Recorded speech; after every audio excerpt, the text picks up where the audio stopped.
For 2 decades, Stina's records were kind of like an unsolved mystery, and by now we've walked the full climb from atoms and ions all the way up to the 4 macromolecules of life. Everything finally converges on one deceptively simple idea. A protein is only useful when it folds into one exact three-dimensional shape. And Stina's entire disease comes down to proteins that cannot or do not hold their shape. I want you to leave today able to tell two stories apart, because Stina is living inside both of them at once.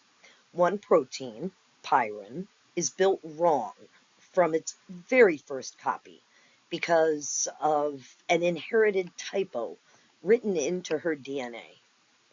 Another protein, amyloid, is built perfectly, correctly, but it slowly stacks itself into the wrong shape over years of inflammation that no one was treating.